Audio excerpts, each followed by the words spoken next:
Imagine you making a decision right now, something seemingly simple. Now, what if I told you that every choice you've made today wasn't entirely yours, that a silent, invisible force, fear, has been quietly pulling your strings without you even noticing? Today, we're going to uncover how fear shapes decisions in ways most people never realize. And by the end, you might start questioning just how free your mind really is. Fear is one of the most powerful emotions humans experience.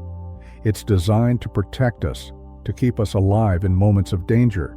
But in modern life, fear often operates in subtle, hidden ways. It influences our relationships, careers, spending habits, and even the way we perceive ourselves.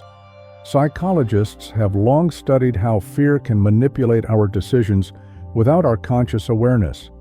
From the fear of rejection to the fear of loss, these unseen forces can guide behavior in ways that seem logical, but are often anything but. In this video, we'll explore the dark psychology behind fear-driven decision-making. We'll examine real-life examples, psychological experiments, and uncover the tricks your brain plays on you. By the end, you'll have a deeper understanding of how fear infiltrates your choices and maybe learn how to reclaim control. Fear activates the amygdala, a tiny structure deep in the brain, often called the emotional alarm system. When triggered, it floods your body with stress hormones like adrenaline and cortisol. This prepares you for a fight-or-flight response. But here's the catch. The amygdala doesn't always distinguish between real threats and imagined ones. Research shows that even subtle cues, like a tense tone in a conversation or negative news headlines, can activate fear circuits and bias decision-making. For example, a 2012 study in the journal Neuron found that participants exposed to uncertain threats were more likely to make conservative financial choices, even when the risks were minimal. Fear doesn't just make us cautious, it quietly nudges us toward decisions that feel safe rather than rational. Loss aversion is one of the most well-documented effects of fear on decision-making. Simply put, people fear losing something far more than they desire gaining the same thing. Think about investing. Many people avoid opportunities not because they're inherently risky, but because the fear of losing money outweighs the potential reward. Psychologist Daniel Kahneman demonstrated this phenomenon with countless experiments, showing that the pain of loss is psychologically about twice as powerful as the pleasure of gain. Even in everyday life, this principle is everywhere. Choosing a safe job over a dream career, staying in an unhealthy relationship because leaving feels scarier, or avoiding confrontation at work to prevent possible social fallout. Humans are social creatures. We are wired to care about approval and belonging. This makes social fear of judgment, rejection, or exclusion, an incredibly potent driver of decisions. A classic experiment by Solomon Asch in the 1950s demonstrated that people often conform to a group consensus even when it's clearly wrong, simply to avoid social rejection.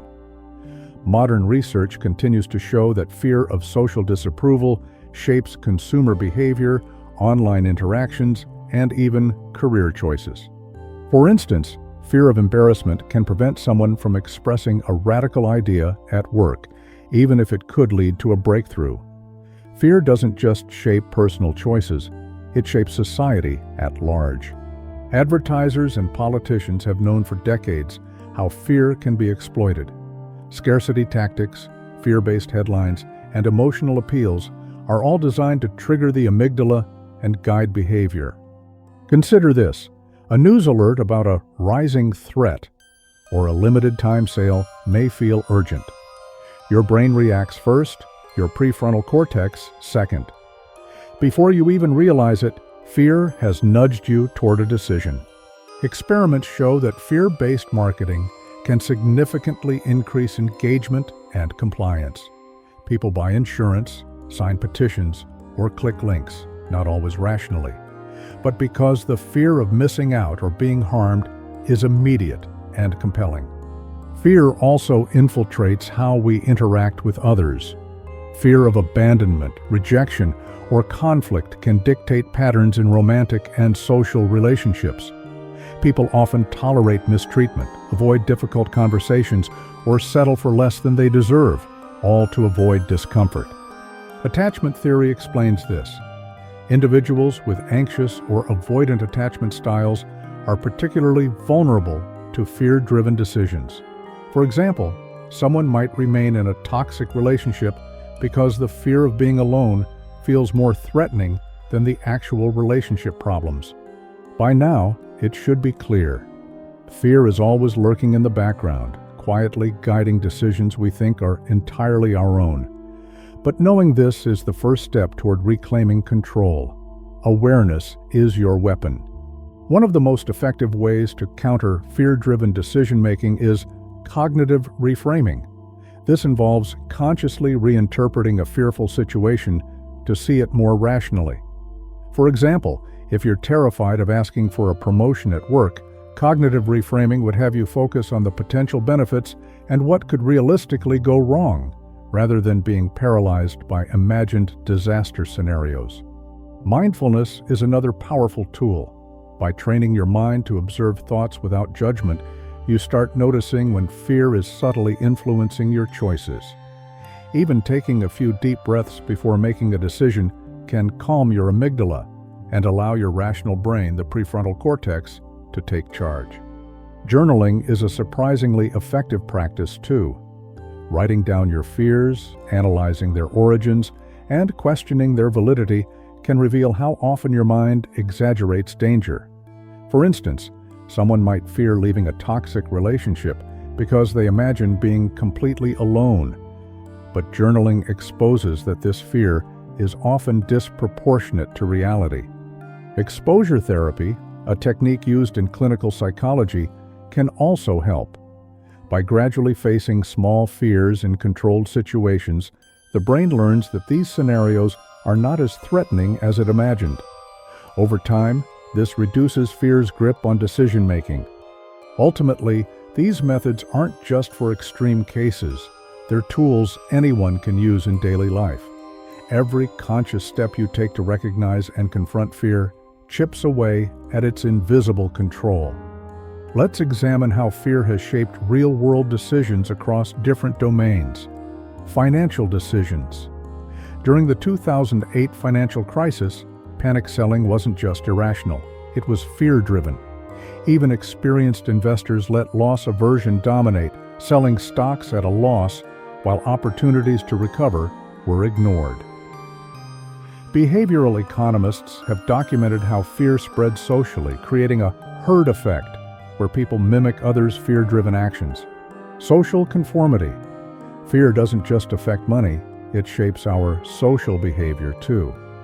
Classic experiments like Solomon Ash's conformity studies showed that individuals will publicly agree with a clearly incorrect group judgment rather than risk social disapproval. In modern terms, this is why online trends, likes, and shares can misrepresent true beliefs. Fear of being ostracized or judged can dictate behavior in ways people rarely notice. Consumer behavior. Marketing experts have long exploited fear to influence decisions. Scarcity tactics like "only 2 left in stock" or headlines emphasizing urgent threats tap into the amygdala and trigger immediate action. People buy products, sign up for services, or click links, not always rationally, but because the fear of loss or danger feels immediate. These cases illustrate that fear's influence isn't abstract. It is measurable, pervasive, and often invisible. Whether in finance, social behavior, consumerism, or personal relationships, fear quietly drives millions of decisions every day. Fear is a silent puppeteer. It lurks behind the scenes of your mind, tugging at your decisions, shaping your behavior, and influencing outcomes without you ever realizing. From the choices you make with money to the way you interact with friends, colleagues, or partners, fear quietly dictates far more than we like to admit. But awareness is the first step to freedom. Recognizing when fear is guiding a decision gives you the power to pause, reflect, and choose deliberately. Techniques like cognitive reframing, mindfulness, journaling, and exposure therapy are practical tools to reclaim control. Ask yourself, is this choice really mine, or is fear pulling the strings behind the scenes? By questioning your decisions, confronting your anxieties, and gradually exposing yourself to controlled fears, you start dismantling the invisible chains that shape your life. Understanding fear's hidden influence doesn't make life risk-free, but it empowers you to act consciously, think critically, and live more intentionally. In the end, knowledge of fear is not just insight, it's freedom.